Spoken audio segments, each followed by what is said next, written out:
Chapter 35. Ashok. So, do we proceed then? Proceed. Kritika's voice was deferent as always. Ever watchful Kritika. What, said the man, an edge of impatience in his voice, will you give us for the weapons? The men before him were Ahirani and Shrungani, and they'd taken this village, abandoned when the rot overran it, and as their own. Someone had done a poor job burning the rot away, and it still hung about them. Vivid flowers hanging from the walls, slick and venom bright. Great curling roots pulsing with fleshy sentience poured through the cracks in the floors.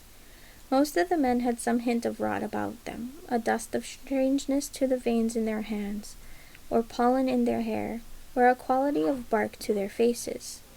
They wore sacred wood, for what little good it would do them. It was the only reason they weren't all yet dead. Ashok and the brothers and sisters who joined him in drinking the deathless waters were safe from the rot, or so it seemed. The rest of his followers had taken suitable precautions and wore cloth bound around their mouths and noses, their hands swathed in gloves, beads of sacred wood bound on long threads around their throats. These thugs, this militia, had nothing to live for and no one else willing to barter with them.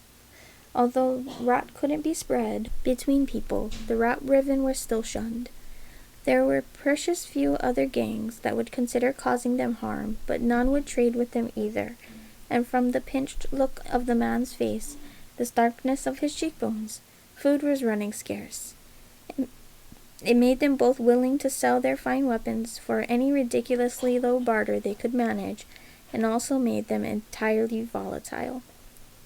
Either Ashok's people would leave with everything they wanted, or the thugs would try to ensure they left with nothing at all.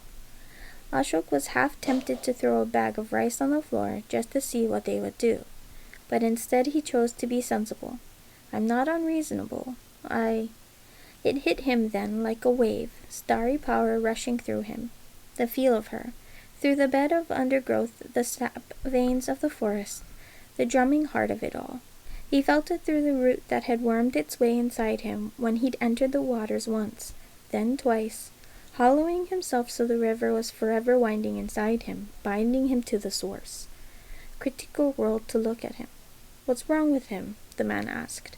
One of Ashok's own boys took him by the arm. Acting as a crutch, the boy led Ashok out of the hut, the two of them lumbering into the light.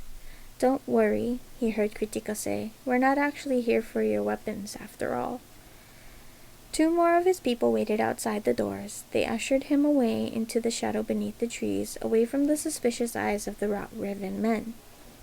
Without guidance from him, his followers fell into line, guarding him in a loose circle, their scythes ready and their feet grimly planted.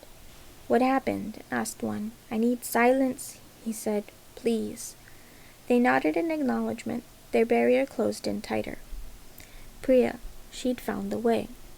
His equilibrium steadied, his pulse settling into a less frenetic rhythm. He needed to be calm. He breathed and breathed. He needed to enter the sangam. He entered like a creature stumbling, ungainly, fell to his knees in the water. Priya! He had trained her. He had made her. He'd kept her safe when everyone else had died and they'd had nothing but each other. Priya! He'd begged coin and food from strangers, or threatened them for it. When he'd begun to grow sick, blood in his cough, his lungs bands of agony, he'd knifed a man for the parcel of food tucked under his arm. He'd watched her eat it and been glad he had strength enough to kill for her, terrified that he would soon not even have that. He'd given her up, abandoned her to Bhumika, their sister who had looked like a stranger, with her finely woven saris and her cold eyes, her husband whose hands were stained with their siblings' blood. He'd cut out his heart. When he'd been a dying boy and nothing but that, Priya had been his heart. He yelled for her in the sangam as she did not come. The water moved around him. He felt Bhumika, the alarm of her, across the water. But she knew as well as he did what had happened, felt it through whatever bonded them, temple raised and gifted together. He realized then that Priya was not coming. The girl he'd saved, the girl he'd abandoned. Fine, so be it. She had the deathless waters. She'd opened the way, and the way was all he needed. He returned to his flesh. His family of followers had surrounded him in a circle, all 30 of them looking down at him. Some held metal weapons, others stakes and staves carved from sacred wood, burning with heat and the promise of violence. Kritika crossed through them. She was wiping her scythe clean of blood. "We've dealt with those men," said Kritika, "and we have what we need." They were always underestimated until they drew their masks. They still had safe houses untouched and unknown by the regent, but they needed food and weapons and sources of coin. The nobility who had funded them were more wary after the attack on Lord Iskar, unsure of what would happen under Lord Santosh's regency, and his regency was coming, sure as the sunrise. But those rat-riven outcasts had also possessed something Ashok needed far more than food. "You have it?" Kritika nodded and held it forward. The villagers had once had a proper traditional village council. Most of their wealth had been stripped away by the carrion birds that were the militia and any other bandits or desperate folk who had passed through the region, but no one had taken the most precious item the council had once possessed.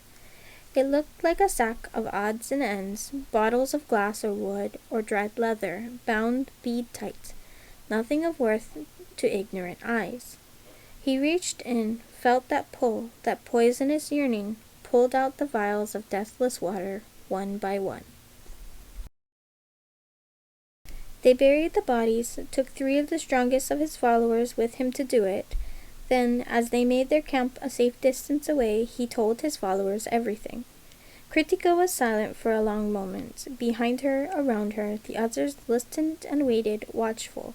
Then she said, "What shall we do, Ashok?" He thought of Priya trying to make her strong, the absence of her. "We find her," he said, "and we take the way from her. Being strong means doing what is necessary, no matter the cost." Kritika nodded. "Then you will allow us all to drink the water with you, and join you in saving our country." 30 drinking, a high number. They would need more water to sustain them, and Ashok, who had spent years sourcing vials of deathless water, knew it wouldn't be possible. If they drank today, this would be the final gambit. If they did not find the deathless water soon, it would be the literal death of them. "You have sacrificed enough. I cannot ask this of all of you." "I am older than you, Ashok, but not as old as you seem to think," Kritika said with her usual gravity. "I still have the desire in me to seek freedom, to burn Parijatvipa's soldiers and lords and see the regent strung from his neck. Allow me that. Allow us all that." "We may all die," said Ashok finally. "We may not obtain my sister. We may be killed by Parijatvipa's men. This may be our end." Kritika said nothing. She knew the shape of Ashok's thoughts, his words, his silence. She knew he was not done. "Knowing this may be our death," he said slowly. "Knowing this may be the last time we are so strong. We should destroy as many of our targets as possible. The nobles and the wealthiest, the merchants and physicians that Parijatvipa needs to keep its claws in our land. We need to kill them all. Whether we obtain my sister or not, we must have some sort of victory." He looked at Kritika. "Are you ready?" he asked. "Are you ready to risk everything we have?" "You have prepared for it," said Kritika. "We all have." Yes, they'd accumulated weapons, they had loyal men and women, and the people they've bought loyalty from too, with fear or hope or coin, or some alchemic combination of all 3. "A little poison," said Ganam, "is something I am willing to take." "We all are," said another boy. "For this, we all are." His mind was moving bird swift. They could leave the ones who could not fight in the forest, the youngest and oldest, the rest. The rest were already standing before him, the men and women who had allied to see Ahiranya free, who rejected the shackles of outside rule, who sought better than the rot that had stolen their homes and killed their loved ones, the hunger that followed when the regent did not care to ensure that they were fed. And Kritika, the woman who had saved him when he had thought he would die, her lined face already set and implacable.